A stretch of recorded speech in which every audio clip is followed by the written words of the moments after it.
اب مجھے بتائیں کہ یہ جو زمین ہے جس پہ میں اور آپ رہتے ہیں یہ کس کی ہے؟ اللہ تعالیٰ 10-15 لوگوں کو ہی پتا ہے اللہ کی ہے، باقی مطلب جتنے اللہ کے بندے یہاں بیٹھے ہوئے ہیں نا، تو وہ ذرا جب اللہ کا نام لے کر بتا رہے ہوں تو تھوڑا سا تو یہ ہلے تو صحیح، جو اوپر پردے لگے ہوئے ہیں تو بتا آپ کی آواز، یہ زمین کس کی ہے؟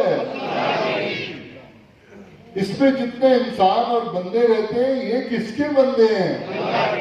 اللہ کے۔ زمین کس کی ہے؟ بندے کس کے ہیں؟ تو اس پہ نظام اور مرضی بھی کس کی چلنی چاہیے؟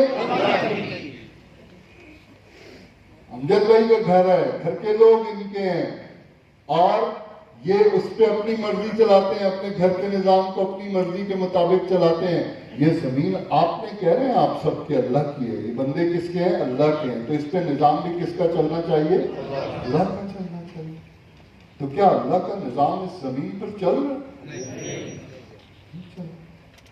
تو پھر کیوں آخر وہاں کہاں یعنی یہ بات کیا ہے؟ کوئی بتا سکتا ہے مجھے کہ امجد بھائی تو اپنا گھر اور اپنے گھر کے لوگ کسی کے حوالے نہیں کرتے، اللہ کی زمین پر اللہ کے بندوں پر اللہ کی مرضی نہیں چل رہی، تو مطلب کیا معاملہ ہے؟ اللہ تو ایک حکم کن فیکون، کہاں پھر مسئلہ کہاں ہے؟ کیوں نہیں چل رہی اللہ کی زمین پر اللہ کے بندوں پر اللہ کی مرضی؟ خاموشی میں جی اللہ کا قانون نہیں لاگو ہو رہا، تو ایسا کیوں ہے؟ وائے امجد بھائی تو نہیں چھوڑتے اپنا گھر اور گھر کے لوگ، اللہ نے اپنا گھر، اپنے بندے، اپنی زمین، اس کی مرضی نہیں چل رہی اس پہ، اور تو مطلب کہاں کہتا ہے نہیں ہم کون؟ جی بالکل جی ایگزیکٹلی، کیا نام ہے آپ کا؟ راشد بھائی نے پھر آپ کا پرابلم سالو کر دیا۔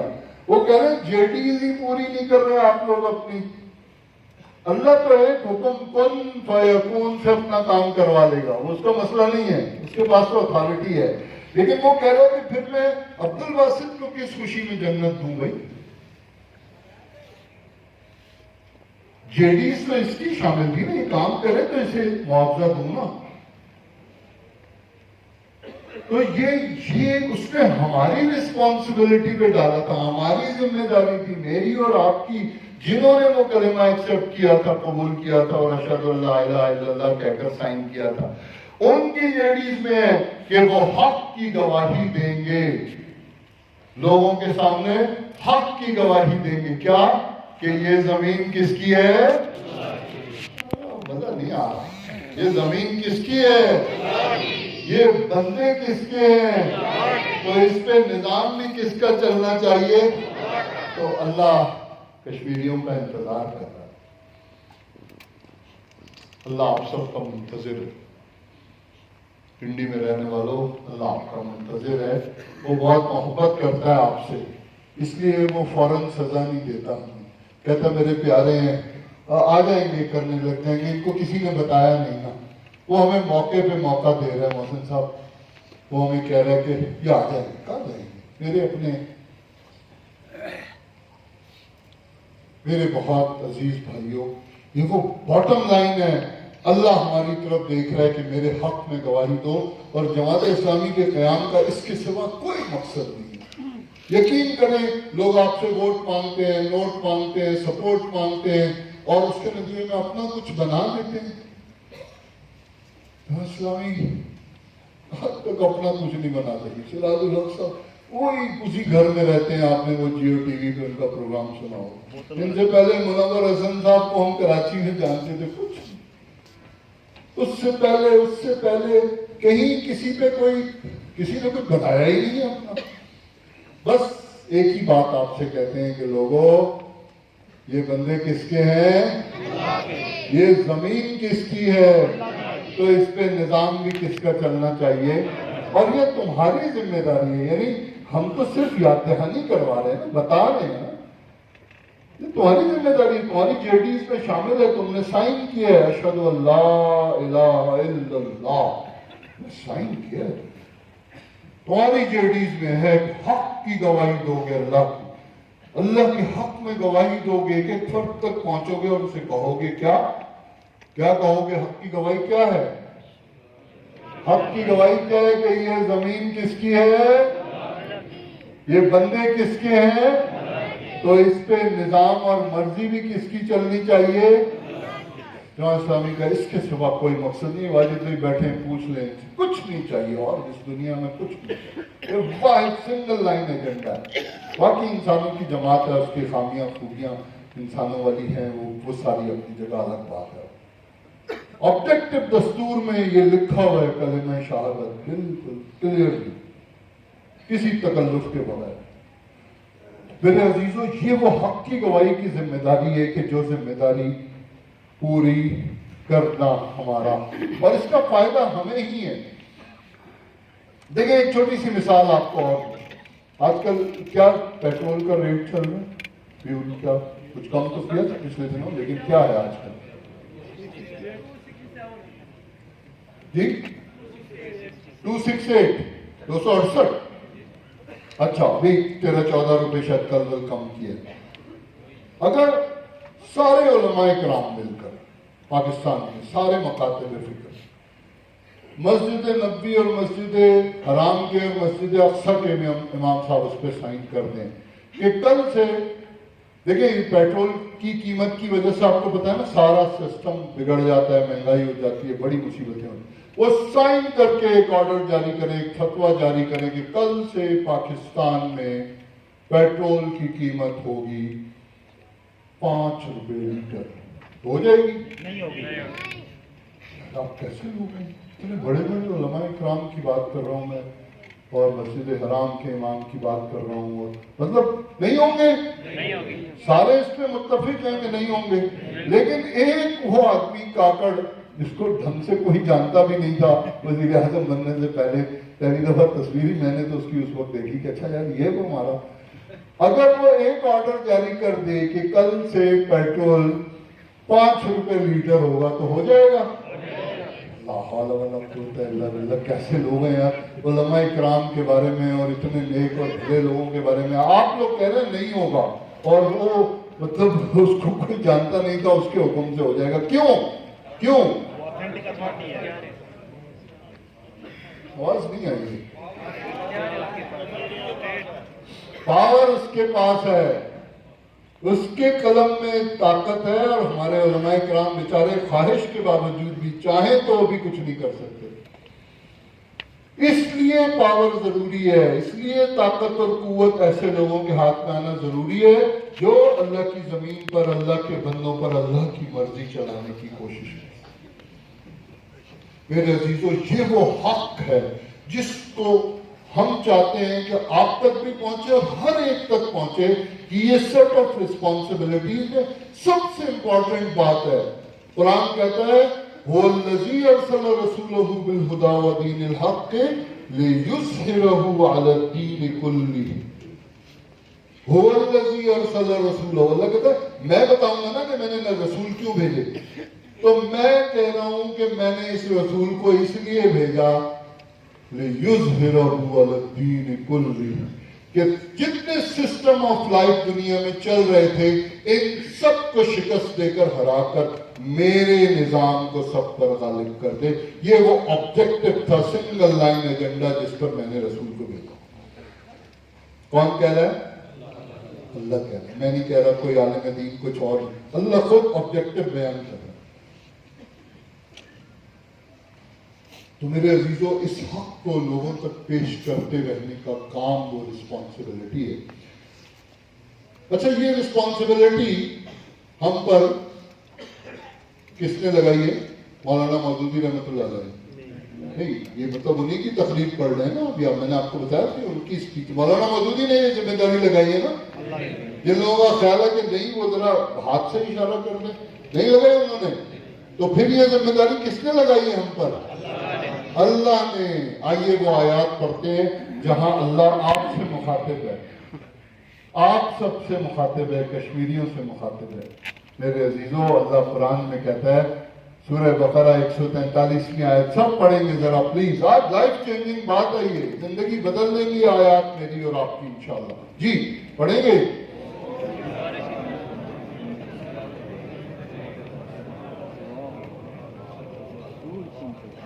وَكَذَلِكَ جَعَلْنَاكُمْ أُمَّةً وَسَطًا لِتَكُونُوا شُهَدَاءَ عَلَى النَّاسِ وَيَكُونَ الرَّسُولُ عَلَيْكُمْ شَهِيدًا. ہم نے تمہیں کوئی امت وسط کا کوئی بندہ امت مسلمہ کا یہاں بیٹھا ہوا ہے؟ کوئی ہے؟ اچھا ہاتھ نہیں اٹھا رہے تو مسلم مجھے وہ سب لوگ ہیں. تو یہ گویا آیت آپ کے بارے میں ہے، میرے بارے میں، ہماری بارے میں ہے نا. یہ قرآن کہہ رہا ہے اور اسی طرح تو ہم نے تمہیں کشمیریوں، تمہیں راولپنڈی میں رہنے والوں، تمہیں کیا بنایا؟ امت وسط بنایا، امت مسلمہ بنایا. کیوں بنایا؟ کیوں بنایا؟ ذرا سب پڑھیں گے. جی تم لوگوں پر گواہ ہو اور رسول تم پر گواہ ہو. شہادت حق کا کام تم لوگوں کے اوپر قائم کرو اور پھر رسول قیامت کے دن سارے اس عمل کے گواہ ہوں کہ یا اللہ میری امت کے بہت پیارے پیارے وہ لوگ تھے، وہ راولپنڈی میں رہتے تھے، انہوں نے سب کو جا کر اس حق کی گواہ بن گئے تھے، پہنچایا تھا. ایک اور آیت قرآن کی جی سب پڑھیں گے، سورہ مائدہ کی 8ویں آیت ہے. جی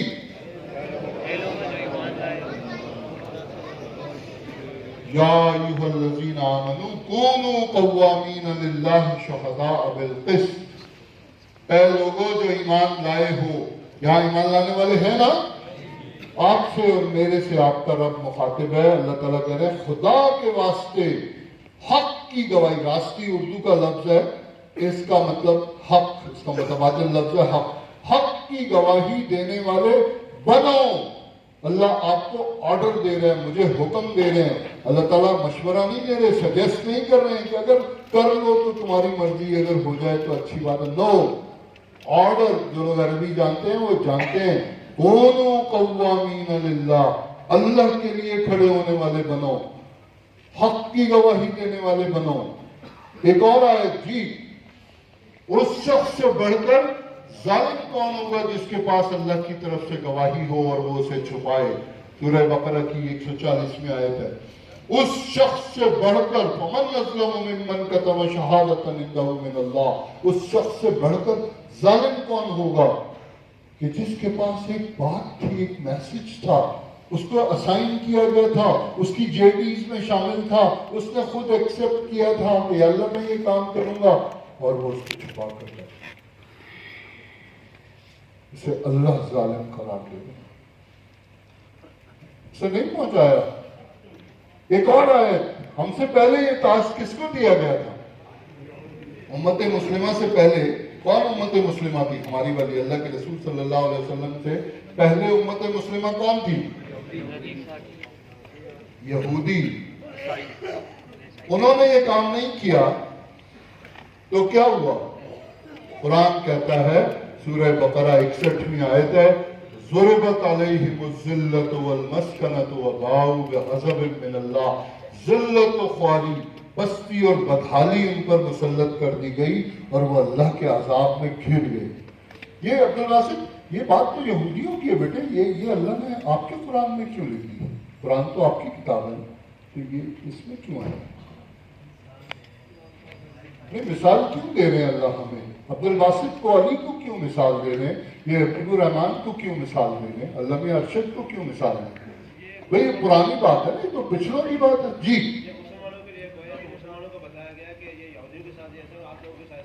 بالکل درست کہ مسلمان وارننگ، یہ بالکل ٹھیک ورڈ ہے. کس نے کہا؟ یہ بہت اچھا، بالکل صحیح. وارننگ دی گئی ہے کہ پنڈی میں رہنے والے کشمیریوں، پوری امت مسلمہ، زبیر منصوری سن لو، تم سے پہلے جن کو یہ کام دیا گیا تھا انہوں نے نہیں کیا تو میں نے ان کو معاف نہیں کیا. ان پر ذلت و خواری، پستی اور بدحالی اس دور میں مسلط کر دی جب انہوں نے اپنا کام پورا نہیں کیا، اور وہ اللہ کے عذاب میں گھر گئے، ذلیل ہو کر رہ گئے. اور تم نہیں کرو گے تو میں تمہیں بھی معاف. یہ وہ اسائنمنٹ ہے جو قابل معافی نہیں ہے. اس کی سزا یہی دنیا میں ملتی ہے، اور دنیا میں مل رہی ہے اس وقت امت مسلمہ کے پاس کون سے ریسورسز ہیں جو نہیں ہیں.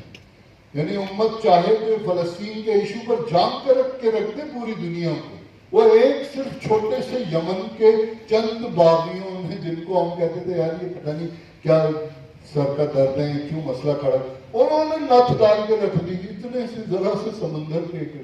وہ آج میں پڑھ رہا تھا مارکس نے اناؤنس کر دیا کہ ہم اسرائیلی چیزوں کو، جہازوں کو ہی ان کے کنٹینر ہی نہیں لے کر جائیں گے، تو حملے کر رہے ہیں ہمارے اوپر۔ ایک معمولی امت کے ریسورسز سے بھری پڑی ہے، لیکن وہ سزا کے عمل سے گزر رہی ہے۔ ذلت ہے، دنیا بھر میں کوئی رسپیکٹ نہیں ہے اس کی، 1.5-2 ارب انسانوں کی، کوئی اور ریزن نہیں، یہ ریزن۔ باقی جو ریزن بتاتا ہے وہ بیکار بات، جو قرآن ریزن بتا رہا ہے وہ ریزن۔ میرے عزیزوں، سوال یہ ہے کہ آخر کیوں؟ دیکھیں اگلی 1-2 سلائیڈ بہت اہم ہے، بہت اہم ہے، پوری توجہ چاہتا ہوں آپ کی۔ سوال یہ ہے کہ آخر کیوں؟ ذرا پڑھیں گے، سب کوئکلی پڑھتے چلے جائیں گے، پلیز پلیز میری ریکویسٹ ہے۔ دیکھیں میں اتنی دور سے آیا ہوں آپ کے لیے، یہ کوئی میرا پروفیشن نہیں ہے، میں اپنے حصے کی حق کی گواہی کے لیے آیا ہوں۔ ذرا کیوں؟ جی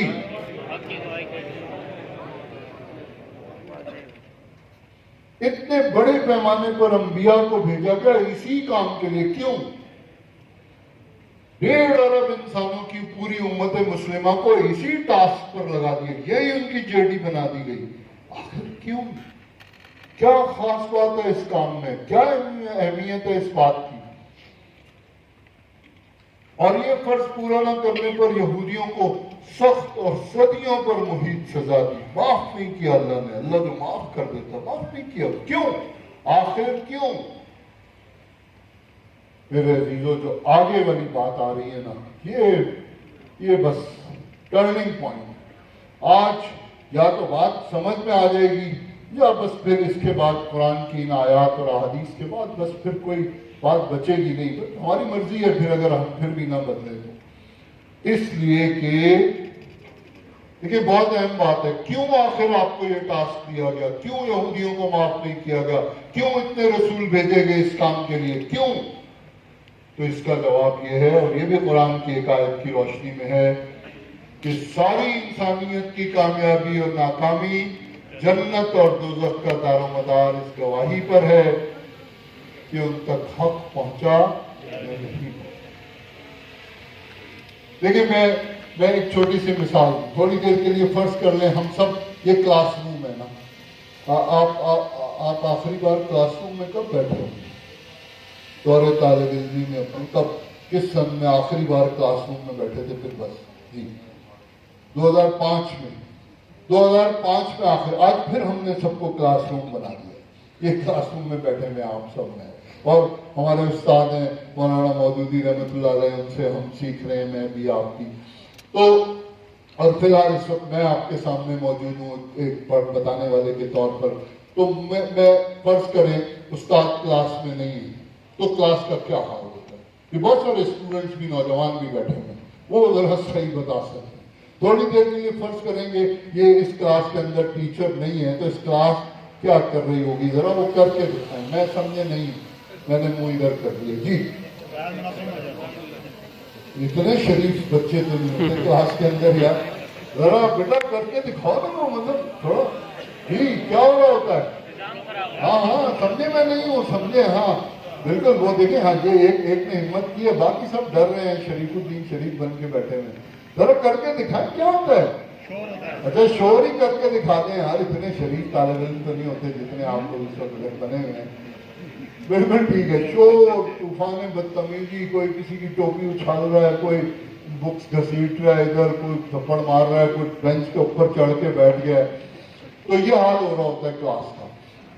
اب کیا ہوا کہ میں آپ کی کلاس میں سے ابھی آنا ہے، میں نے کلاس روم خالی ہے، ابھی ٹیچر نہیں ہے، تو تھوڑی دیر مجھے باہر کوئی کام تھا عبادت بھائی کے ساتھ، تو میں نے کلاس میں مانیٹر سے کہا، اچھا مانیٹر بھی تو ہوتا ہے کلاس میں، مانیٹر کو کس کو بنائیں تھوڑی دیر کے لیے؟ آپ میں سے کوئی بننا چاہتا ہے مانیٹر؟ واجد امجد بھائی کو بنا دیں یار، یہ شریف آدمی ہتھے چڑھ گئے ہمارے،